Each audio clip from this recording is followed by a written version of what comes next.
Hello students, so let us start with our new chapter, that is some applications of trigonometry class 10th. So these are some basic formulas which you need to know. तो let us start our topic. जो सारे के सारे formulas इसमें use आने वाले वो है अपना sine theta, cos theta, tan theta.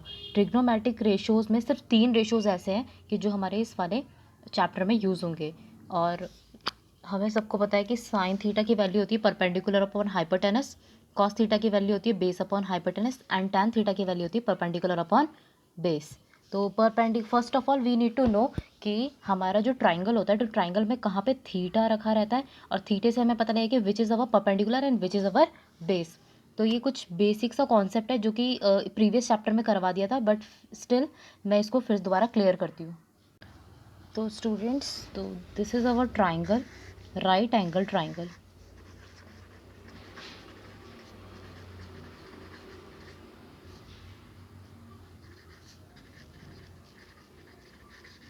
Right angle triangle में एक एंगल होता है हमारा 90 डिग्री और यही 90 डिग्री डिसाइड करता है कि कौन सी साइड हमारी हाइपोटेनस होगी.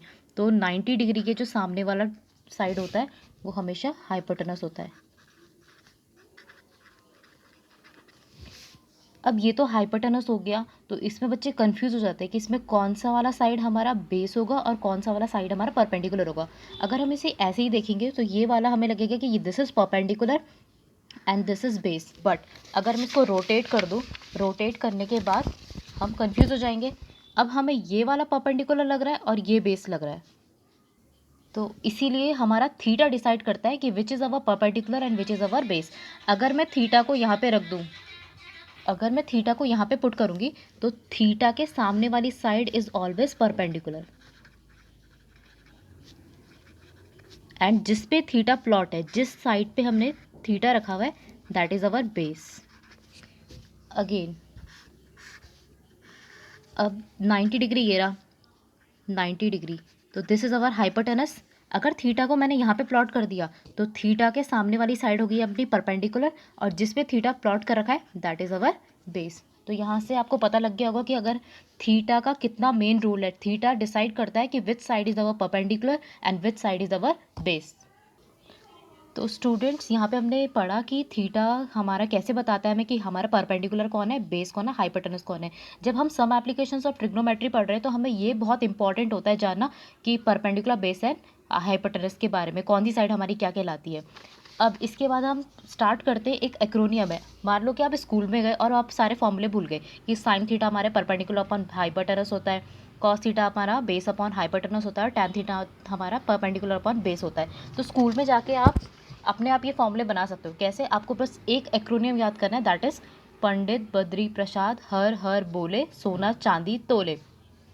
इसमें पंडित जो है, पंडित का P will represent your perpendicular, Badri का B will represent your base and Prasad का P will represent again your perpendicular. Now her H will represent our hypotenuse and B फिर हमारा बेस रिप्रेजेंट करेगा. नाउ सोना का एस रिप्रेजेंट करेगा sign को, चांदी का सी रिप्रेजेंट करेगा कॉस को एंड तोले का टी रिप्रेजेंट करेगा हमारा टैन को. तो अगर आप ये फॉर्मूला भूल गए हो कि साइन थीटा की क्या वैल्यू थी, कॉस थीटा क्या था एंड टैन थीटा क्या था, तो यहाँ से हम अपना खुद ही बना सकते हैं. हमें बस याद करना है पंडित बद्री प्रसाद हर हर बोले सोना चांदी तोले. तो यहाँ पे लिख दिया पंडित बद्री प्रसाद हर हर बोले एंड यहाँ पे सोना चांदी तोले. बस ऐसे ये बना दिया.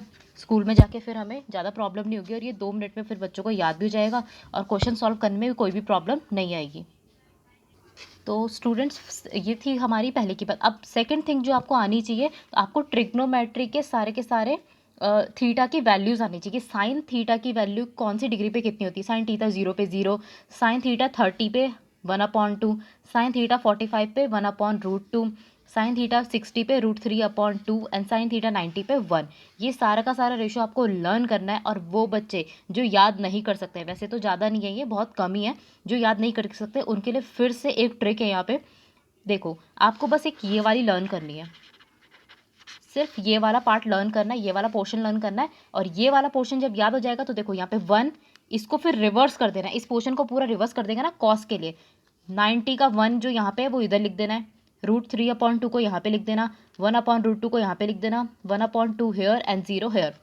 उसके बाद टैन थीटा में 0 का 0 ही होगा, बस √3 तक याद कर लो, 0 का 0, फिर √3 की वैल्यू 1/√3, सॉरी टैन थीटा की 30 पे याद कर लेना 1/√3।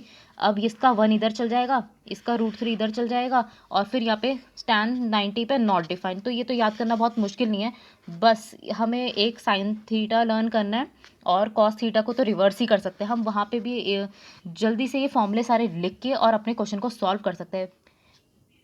बट स्टिल अगर आपको वो सारे फॉर्मूले लर्न करने पे फिर से दिक्कत आएगी तो हम अपना फॉर्मूला बना भी सकते हैं। साइन थीटा को हमें जैसे बनाना है तो हमारे रेशोज़ क्या क्या होते हैं, हमारा 0, 30, 45, 60 एंड 90। अब हमें करना क्या है, यहाँ पे लिखना है 0, 1, 2, 3, 4 लिख दिया। 4 लिखने के बाद आपको करना क्या है, इस पूरी की पूरी इक्वेशन को 4 से ही डिवाइड कर देना, क्योंकि 4, 4, 4, 4, 4। अब पूरी इक्वेशन को 4 से डिवाइड कर दिया। अब यहाँ पे रूट लगा दो, root root root root root square root. तो स्क्वायर रूट अगर इसको सॉल्व करेंगे तो इसका पूरा आंसर 0 आने वाला है। स्क्वायर रूट 1 को ओपन करेंगे तो 1 ही आएगा, और 4 को याद 4 का रूट होता है अपना 2। अब यहाँ से कैंसिल हो जाएगा, ये हो जाएगा 1/2, तो ये हो जाएगा अपना √1 में √2, √1 तो 1 ही कहलाता है, और फिर अपना √2। √3 ऐसे ही रहेगा, √4 जो होता है उसकी वैल्यू 2 होती है, यहाँ से ही पूरा कैंसिल हो जाएगा, 1 बचेगा, और √1 तो √1 की वैल्यू 1 ही होती है। तो बेसिकली यहाँ से हमें क्या मिला, साइन 0 पे 0, 30 पे 1/2, 45 पे 1/√2 एंड 60 पे √3/2 एंड साइन 90 पे 1। अगर हमें याद नहीं आएगा तो हम वहाँ पे बना सकते हैं। कैसे, पहले 0 से स्टार्ट करनी काउंटिंग, 0, 1, 2, 3, 4। उसके बाद सारी पूरी की पूरी क्वेश्चन को 4 से डिवाइड कर देना है। 4 से डिवाइड करने के बाद अपना सब पे रूट प्लॉट कर देना है। जब रूट प्लॉट कर देंगे उसके बाद इसको सॉल्व करेंगे, तो सॉल्व करने के बाद हमारा इसका आंसर 0, 1/2, 1/√2, √3/2 एंड 1। बस साइन याद हो जाए आपको, तो बाकी तो कॉस इसका रिवर्स होता है, और टैन बहुत आसान होता है, टैन को तो याद करना इतना मुश्किल नहीं है।